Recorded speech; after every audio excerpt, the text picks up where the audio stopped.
On January 6, 1985, my mother survived a massive stroke on the right hemisphere of the brain.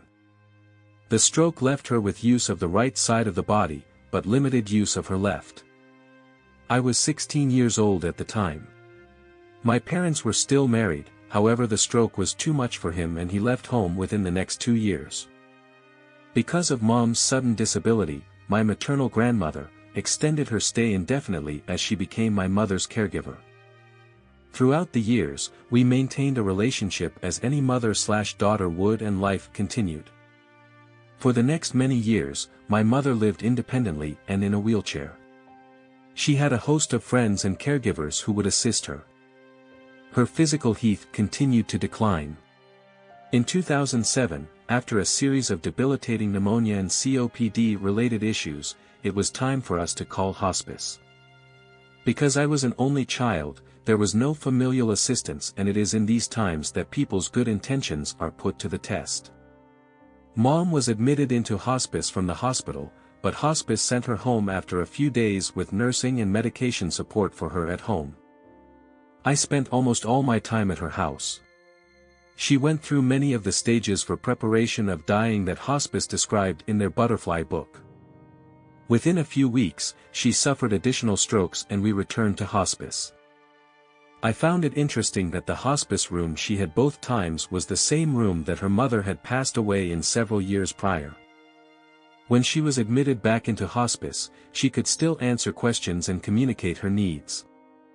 But by the next morning, I received a call that things had changed. The date was December 23, 2007. She passed away December 26, 2007. Those 3 days changed my life. Mom had a lot of back pain throughout the hospitalizations, but she did not like taking pain medication as it caused her to hallucinate. She had a particularly bad bout while in the hospital because of all the chickens on the outside roof. Of course, there were no chickens.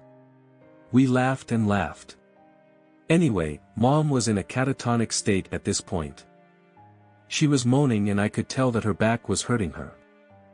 So, I got into bed with her so she could lay on her side and support her back against me. It was the middle of the night, our blinds were shut, and the room lights were dim. While we were lying there, Mom kept looking and watching a small, weird white light that was on the ceiling. I thought maybe she was hallucinating and seeing something that wasn't there, only I could see it too. The light seemed to come from the corner between the ceiling and the wall. There was nothing in the room or outside of the room that could project onto the wall. The more I stared at the light, the more the light seemed to come down in tandem with Mom's breathing. When she breathed in, the light pushed back. When she breathed out, the light came closer or got brighter. It was very strange. The more I concentrated on the light, the more I began to imagine. And I knew, just knew, this light had something to do with Mom's death. It felt like God's angels coming down a staircase of light, and eventually, I imagined seeing 2 angles on either side of this light, standing like staircase banisters at the end of a long, winding staircase. But, I was very tired and emotionally exhausted. It was also Christmas time with my young son at home. My mother was dying. I thought I was hallucinating. The hospice nurse entered the room and I was embarrassed that I was in the bed with my dying mother and I jumped out. The experience ended. The next day, another experience occurred and it was absolutely amazing. I was sitting by my mother's bedside and all of a sudden she took a big breath and said, "Oh Amy. It's the most beautiful thing I have ever seen," and then she said, I'm home." Her words were the most loving, excited, "I'm home," that I have ever heard in my life. I thought she was seeing her childhood home, so I asked her, "Are you in Wisconsin?" and she nodded, "Yes." I asked, "Are you inside or outside?" She replied, "Outside."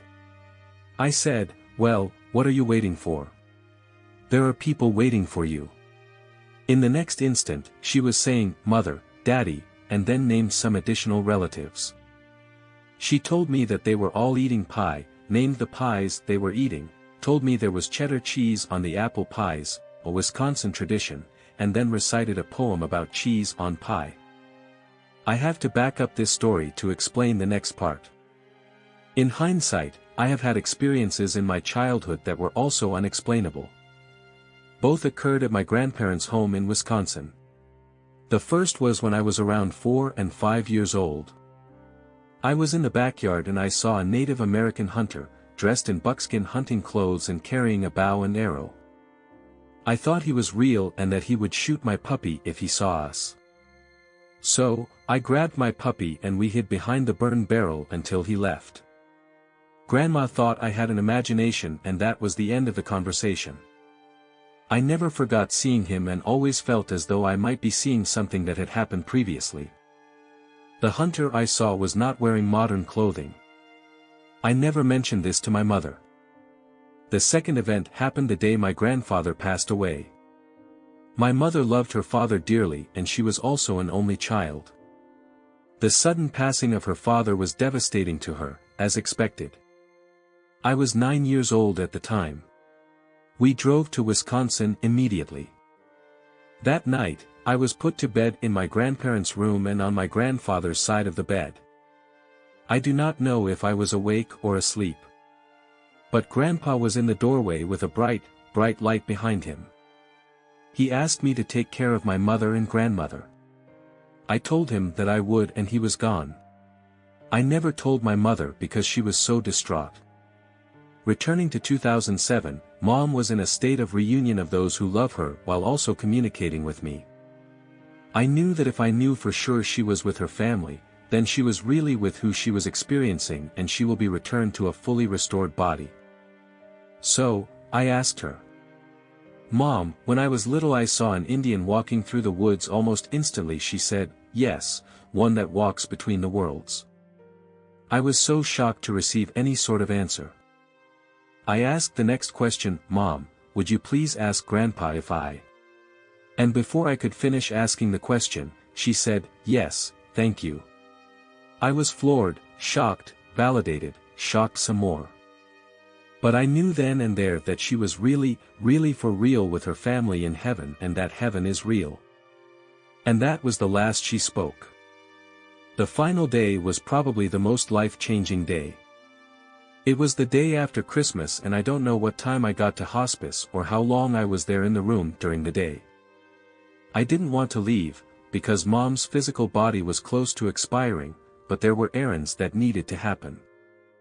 I ran to the bank to settle some banking business for her, knowing that it would be easier that day instead of after her death. I went to her home to pick out a dress and some high-heeled shoes, and I went back to hospice and sat next to the bed and didn't move again. I prayed to God all day to take her. Prayed for him to pull her out of this broken body. While I was sitting vigil with her, I all of a sudden had an unexplained understanding of how a soul is coaxed out of the body and what those 2 stairway angels' jobs are. Clearly, I was daydreaming again. But as I watched my mother's body shut down, what I was understanding was making perfect sense to me. Eventually, her breathing became labored and less frequent or full. My husband was now with me but sitting on the other side of the room and the hospice nurse was on the other side of Mom's bed. It took not too much time to notice that Mom stopped breathing for several seconds. I looked at the nurse who checked her vitals and confirmed that her heart was still beating. This continued for a few more breaths. When my mother exhaled her second to the last breath, I was very physically close to her. I was rubbing her face, trying to match her breaths as she was struggling with that death rattle. I thought if she could hear and or feel my breathing, somehow it would make it easier for her. A minute later, she breathed out and when she did, I breathed in.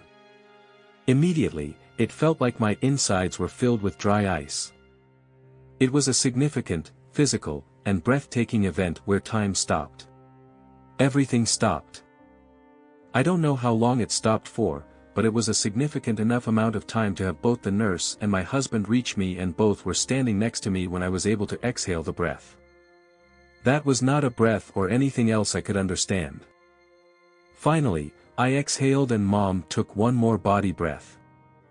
However, I knew immediately that she was leaving this earth when that cold went through me. I call it her soul breath. For several hours after Mom passed, I was unable to respond appropriately to her death. I had so much joy and relief for her to be out of that broken body, I could not be sad. I'm sure the other hospice families questioned my emotions. Since December 26, 2007, I have been seeking answers as to what happened to me. I have searched high and low. I think I have immersed myself in every type of spiritual activity to try to find answers to these events. Never in a million years would I have thought that I had experienced a shared death experience. I had heard about others who have witnessed souls departing the body, or have had magical messages, or claim to be mediums.